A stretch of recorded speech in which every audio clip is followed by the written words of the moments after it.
Welcome everyone to the Pound for Pound Boxing Show in association with Dirty South and IQ Boxing. It's your boy Nando. Today I've got a very special guest live from the Matchroom Bubble. It's Bec Connolly, aka Lady Luck. Yeah. How you doing, Becca? Yeah, not too bad, thank you. First of all, obviously before I press record, you already told me what it was like in the bubble. Must be something new for you. Obviously, it must be weird as well, because obviously from a normal fight night, you know, you arrive at the arena on the same night. The night before you get to stay, whether at home or in a hotel, but it must be just a weird absolutely. experience. It takes away that training aspect as well, because I train up until the night before the weigh-in as well. But yeah, today's a bit of a non-day, get COVID testing and sit and wait it out. But then fun and games start tomorrow, and then just ride it out till fight night, really. Amazing. How's camp been anyway? How's training been? All 6 days. Well, I haven't even had 6 days yet, have I? I found out Sunday, so Monday, Tuesday, and we're on Wednesday. So I fitted 6 weeks of training into 3 days. It's been tiring. But you've been keeping active. Obviously, you know, a lot of fighters. I love training anyway, so I train whether I had a fight or waiting not. For that call. Yeah, just obviously you don't eat and drink like you've got a fight coming up, so that sort of caught me on the off. So a lot of weight to cut, but it's what it is. My fitness is always there year round, so I don't doubt obviously it's never going to be as class as if you get a 6 week solid camp and you're in the best shape of your life, but I never doubt the engine that I've got. So 3 days, touch your toes, let's go. Well, it's good to see you back in the ring again. We look, well, me and my colleague Jermaine, we're big fans of yours. We look forward to seeing you back in the ring. And what a card to be as well. Like a Wicked, isn't it? I was so chuffed with that phone call. Must be amazing. What I want to know is as well, as a parent as well, how do you balance boxing, being a parent, nutritionist, a coach? What is the secret? It's absolutely chaotic. No, my kids are all fabulous, to be fair, and a couple of them box themselves. And yeah, it's just organising your time. And I tell you what, people always say, I don't know how you got time for that. I don't watch TV. I don't sit down. I don't it's touch and go from the second you get up to the second you go to bed at night. And I think that's the big difference. That's the only difference I can kind of see. But as I say, yeah, it's the day-to-day stuff, isn't it? It's the cooking meals, the school runs, the homework, everything else. And then obviously this year everything's gone out the window and it's just chaos on every front, because all the routines gone, their clubs are gone. My teenager is only a nice person when she goes to the teenage gym. The rest of the time we don't like each other. So I've had her at home just turning into the devil, reincarnated. And my boys are really, really they're boys and they like the boxing gym. And obviously it's not open for them at the moment. There's only so much Xbox you can play before I'm shoving them out the door. Please go on your bike, go burn off some of this energy, because you can literally turn around some days. You can have done your housework perfectly. Literally make yourself a cup of coffee, turn around, and it's like World War III. And it's upside down again. How did you do this? And can you repeat yourself for 15 years solid? Don't take food upstairs. Please don't have that on the sofa. It's like, I've only been saying it 15 years. You should just record it and just play it every time, so you don't have to say it. I'm tired, kids. Come on. But yeah. But I've read you're a coffee lover as well. I've read you're a coffee lover as well, so that's what gets me going. Absolutely. That's it. Yeah. I tell you what, and my coach, well, my old coach actually, he was absolutely right. He was like, you have got to, because sometimes my iron levels drop where I drink so much coffee, it doesn't get through. So he was like, I don't care that you detox for 2 days before fight night, so you can have a cuppa, because I don't do anything. I don't work. I don't go anywhere without a cuppa.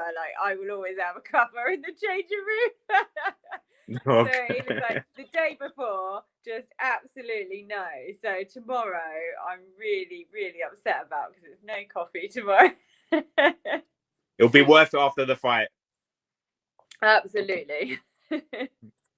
But you're going into your 12th professional fight, and I would say you're a very experienced fighter, not just because of the number of fights you've had, but the caliber of fighters you have fought. So, you know, you have fought WBC champion Terri Harper, Natasha Jonas, a former Olympian. You got Carly Skelly, who's going to fight for the Commonwealth title. You got Ellie Scotney, who everyone is saying is going to be a future world champion. Rachel Ball as well, who's going to fight the winner of Courtney Bridges, and who could be the next world champion as well. So you've been in there with the experienced fighters. Would you say by fighting these caliber has made you a better fighter, and you've learned a lot in the ring? Oh, absolutely. If I'd have been a young woman, perhaps when I turned over, like some of the 21-year-olds, that kind of young, I maybe would have taken a completely different route. But I'm a fighter. I want to win, don't I? I don't like looking at the 3 and 8, like the numbers crucify me. But then I lie about my age as well, because those numbers put together like really hurt my soul. So I just find it's easier to just not mention the numbers. But yeah, I grew so much from every single one of those fights that I wouldn't have done if I'd have just kept fighting journeywomen and people. Like, don't get me wrong, I'd like fair matches and good quality fights. But I definitely learned loads about myself in those fights. And it's a good test of where you're at, isn't it? Like, we knew what Ellie Scotney was about from the amateurs. Like, it's a bit of a funny one between the pros and the amateurs. Unless you're in boxing, like, it's easy to debutee against experience, and you just have to forget all of that, because you know what you're up against and you know what you're going in with. And I hadn't fought anyone since the Commonwealth for Rachel Ball. Like, it'd been a good year, and COVID and everything else. It was like, well, do you want to see where you're at after all this time out? Do you want to see where the yardstick's at? And we did do that. But obviously, I did go in to win. And the bookies, I think, had me out of the second round. Like, it's like, no. Did you ever thought by fight? Like, let's talk about Rachel Ball. Did you ever think that she would get to the level to fight a world title? I don't think it was a thought in my head then, like, particularly because I was just concentrating on myself. But fair play to her. She's a nice woman, nice girl. Yeah, she seems really nice. And she's a cracking example for everyone in boxing. And gutted for her with this COVID stuff, because this should be a fight. It should be a moment, shouldn't it? But yeah, everyone's out. Everyone should be out for themselves as well, and taking every opportunity that comes their way. And COVID's just like, it's been terrible on so many levels, probably way more negatives than positives. But you'd be crazy not to like take advantage of the fact that all these British women have got to fight each other, that everyone's been forced to fight people they wouldn't necessarily have got to fight before. And I think that's great. Like, genuinely chuffed, especially for me. No, it's amazing that you know what, hats off to Eddie Hearn, because you know the show continues no matter what, and he's put on some amazing shows. And I'm gonna miss the Matchroom Garden. I'm not gonna lie, I'm gonna miss his back garden, because the events were great, and he should try to get a crowd in there. Adapt and overcome, isn't it? And he did it very, very, very well for boxing. So hats off. 100%. Let's talk about your opponent on Saturday, Ramla Ali. It's only her second fight. She's very popular. A lot believe that she's another future world champion right there. Yep. Have you seen much of her? What did you think of her debut? I remember watching the debut. I haven't watched it since, unfortunately, so I can't comment too much, because a little while ago now, isn't it? But I remember thinking at the time, because I'd seen her in the amateurs, that some of her amateur performances were absolutely class. And yeah, she's got a world of experience at a top amateur level, hasn't she? So you can't take anything away from the girl. 100%. A very talented young girl. I was very impressed with her debut as well, and I think could see big things in the future for her as well. Who was it? Eva, someone, was it? It was the shorter girl, wasn't it? Yeah. I can't pronounce the surname. No. I should probably watch that. Oh, it's too late now, and I can't do anything about it now. Oh, you can still watch it.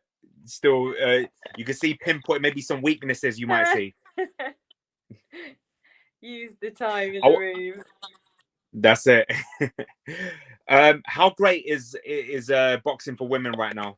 Obviously, you know, last year you had that Katie Taylor event with the other world title fights, the 2 other world title fights with Savannah Marshall and Cameron. You just had an amazing fight last weekend in Jessica McCaskill and Cecilia Brækhus as well. You had Lou DiBella just recently. Not a lot of people know about this event. It's Heather Hardy in Brooklyn, and it's an all women's pay-per-view fight event. How amazing is it for women's boxing right now? Oh, it's absolutely flying. And I was fortunate enough because I got to go and commentate on the Katie Taylor and the Rachel Ball, like when they did the all women's card. And I was just like, so excited to be there. They've taken the opportunity and run with it, and it's only going to keep growing. And these are the fights that are paving the way for future generations and to get an even keel, even pay packet, even everything. I think MMA does their females very, very well. They promote their females the same way they promote their men, and they're kind of just as popular as the male fighters. And I think boxing's like going that way now. So yeah, nothing but positivity can come from that, really. You was really good that night. Have you ever would you consider going to doing commentary and presenting when your career ends? Oh, thank you. I was so nervous. I wasn't expecting to be nervous, but then once the fight started and I started getting like overzealous about stuff. I think at one point I called a 32. It was the coffee. That's what helped. But yeah, no, I'd love to. That is what I'd love to go into after I'm done with fighting or in between. But yeah, that's the goal. I want to be around in boxing. I'm sure the coffee took away the nerves. Yeah. Obviously not looking past your opponent on Saturday, but getting past her and getting the win. What's the plan after that? Is there anyone that you would love to share the ring with? Not in a way of calling them out, but because you're a fan of them and it'll be an honor.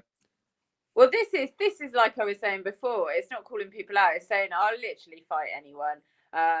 Obviously, Ebony Bridges now has been given the shot of the world, but before I thought that would have been because I'd like to, before I retire, have a shot at the Commonwealth. That's my goal in boxing. Like that is what I want to come out of it with. So I thought that was quite a good matchup because she's Australian and I was like putting feelers out there for anything really. But like I say, I'm ready and willing to fight anyone in the division, see where they're at. And all the girls coming through now from the amateurs as well, they're all turning over. It's going to be a different playing field in a couple of years when I'm long gone. I'm glad you brought up the Commonwealth title because I was going to ask, would you consider, because you're a featherweight right now, would you consider going to super bantamweight and fighting the winner of Carly Skelly and Amy Timlin for that Commonwealth title? Oh, absolutely. Given the right time, see, because my weight, I'm quite good at manipulating my weight. I think I learned the hard way that lightweight, super feather, and all the heavier girls, I'm probably meant to fight a lightweight. Featherweight's ideal for me, which is Saturday. But I can make bantam. I just need to be given a proper camp. I can't make it in a couple of weeks. I need a 6-week steady camp to do that. So yeah, quite happy to. That'll be a cracking fight. Whoever it is, Carly Skelly or Amy Timlin, and then you got Lisa Whiteside coming back as well. Yeah, she's just had a baby, isn't she? That'll be a cracking fight. There's another cracking amateur. Yeah. There's another fighter who I'm a big fan of as well is Lucy Wildheart. She's actually fighting this weekend in Ghana, and she's made the ginger Swedish. Yeah, I know Lucy. She seems great. There's another girl turning over actually that's absolutely fantastic. One to watch out for, and that's Katie Healy. I really rate her as well. The name rings a bell actually. Yeah, Gavin Burrows, Rachel Ball's trainer, I think is turning her over. But yeah, no, I went up sparring up there, and I was like, "Who's like?" He was like, "Oh, she's not pro or anything." And I sparred her, and I was like, She was cracking, wasn't she? And then the next thing they're turning her over. I was like, yeah, that's the right move. We look forward to seeing her. The thing is, like I said, it's not just women's boxing as well. It's the domestic scene. So it's just so exciting right now. You got Katie Taylor's fight. Eddie announced last night that he's going to announce it this Thursday. Oh. There are rumors. I doubt it's going to happen, but there are rumors that the opponent is going to be Natasha Jonas. Fingers crossed. I'd be chuffed for her. That would be one hell of a fight, wouldn't it? Yeah, but it deserves a crowd. It deserves a crowd. Yeah, definitely. Bring back the crowds. That's it. I want to ask you a question that I ask all my guests, because I'm going to put the video all together of everyone's answers. One of the biggest fights, if not the biggest fight in British history, is going to happen in British boxing heavyweight history. Is going to happen is Anthony Joshua versus Tyson Fury. Just the first fight itself. What's your prediction? Who wins and why?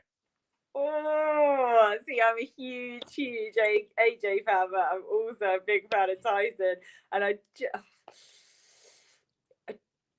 think maybe Tyson gets it. Maybe it's gonna be. Don't be scared to say it, because a lot of Matchroom, you'd be surprised. A lot of Matchroom fighters that I've interviewed have swayed towards Tyson. They're not biased. They've gone towards Tyson Fury. I've got no preference over who wins it at all, but yeah, I've swayed ever so slightly. But again, just a cracking even fight, isn't it? It's gonna be fireworks. Let's hope it's in the UK though. I doubt it is. Rumor has it that it's going to be in Saudi Arabia, the first fight. And Tyson Fury, well, I don't know if it's mind games or he actually meant it. He told IFL that he would never box in the UK ever again. Okay. But maybe it's mind games. You never know. Yeah. And the other big fight is Billy Joe Saunders versus Canelo Alvarez. Ooh, I'm a Billy Joe fan, so we're going Billy Joe. Billy Joe? Yeah. Bec, before I let you go, what can we expect on Saturday? Just that I'll give it absolutely everything I've got. As I say, would have preferred more than 6 days to prep for a fight, 3 of which are spent in a bubble, can't train. So a 3-day camp, really. So you just get raw, Bec Connolly, all heart, guns blazing, really. We look forward to it. Bec, I want to say thank you for taking your time to speak to me today. Can't wait to see you back in the ring.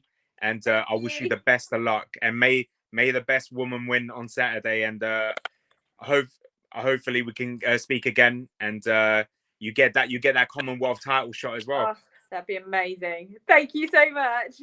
No problem. Take care. Thank you. Bye. Bye-bye.